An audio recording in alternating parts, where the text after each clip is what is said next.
Bismillah, Assalamualaikum warahmatullahi wabarakatuh. Alhamdulillah, Allahumma sholli wa sallim ala nabiyyina Muhammad. Baik, rekan-rekan yang dirahmati Allah Subhanahu wa taala, alhamdulillah pada kesempatan kali ini saya akan berbagi informasi terkait screening COVID-19 terutama untuk vaksinasi, ya. Ketika kita mau vaksinasi pasti akan dilakukan screening kesehatan kita. Nah, ada beberapa poin yang Bapak Ibu harus lewati atau harus checklist itu harus tidak ada di dalam kondisi Bapak Ibu agar Bapak Ibu lolos untuk melakukan vaksinasi. Yang pertama adalah tidak ada demam, ya, tidak boleh panas, ya. Di mana suhu harus di bawah 37,5. Ya, kemudian yang kedua, tensi darah kita kurang dari 180/110. Ya, bila mana ada tensi yang tinggi atau punya riwayat darah tinggi dan tidak terkontrol, kemungkinan tidak akan lolos screening vaksinasi. Kemudian yang ketiga adalah tidak melakukan kontak erat dengan pasien COVID atau keluarga kita yang menderita COVID selama 14 hari terakhir, atau sering disebut dengan OTG, orang tanpa gejala, di mana kita punya kontak erat dengan pasien atau penderita COVID-19 atau COVID-19 ini. Ya, itu poin yang ketiga. Kemudian yang keempat adalah tidak mengalami gejala batuk dan pilek. Jadi pastikan Bapak Ibu tidak sedang dalam kondisi batuk atau pilek, ya.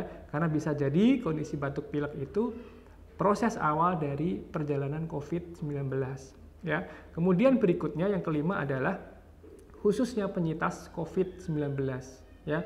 Kita tahu bahwa penyintas ini adalah orang yang pernah terkena COVID-19. Bagi penyintas COVID, itu diperbolehkan vaksin setelah lebih dari 3 bulan.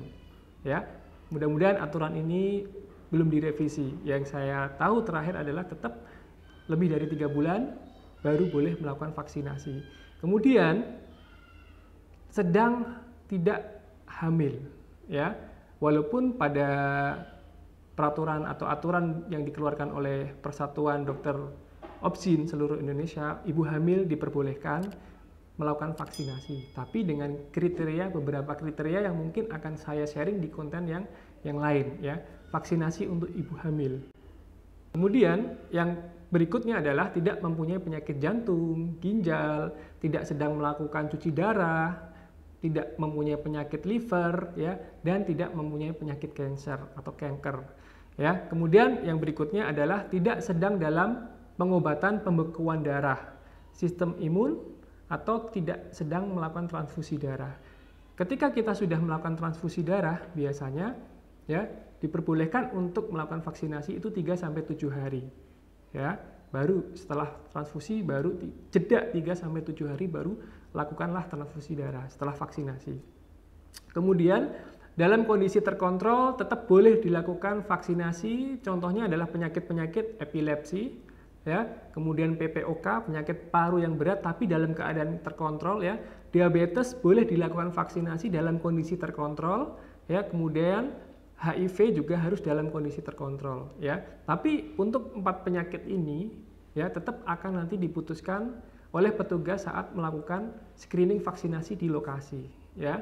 Kemudian kalau kita sudah melakukan vaksinasi lain, ya, sebaiknya kasih jeda 1 bulan minimal. Misalkan kita habis melakukan vaksinasi influenza, ya, kasih jeda 1 bulan baru kita melakukan vaksinasi COVID-19. Nah, mungkin itu yang bisa saya sharing ke Bapak Ibu semuanya. Mudah-mudahan bermanfaat. Pastikan dalam kondisi sehat ketika akan melakukan vaksinasi. Jangan paksakan diri, ya, hanya untuk mengejar kartu vaksin, ya.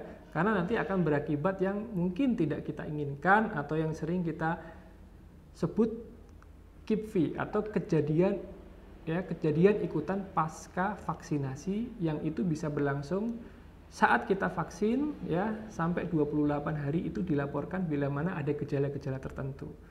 Baik, mungkin itu yang bisa saya sharing. Apa sih screening COVID-19 ketika kita mau melakukan vaksinasi, ya, screening vaksinasi COVID-19. Mungkin bisa dipahami, mudah-mudahan bermanfaat. Terima kasih. Wassalamualaikum warahmatullahi wabarakatuh.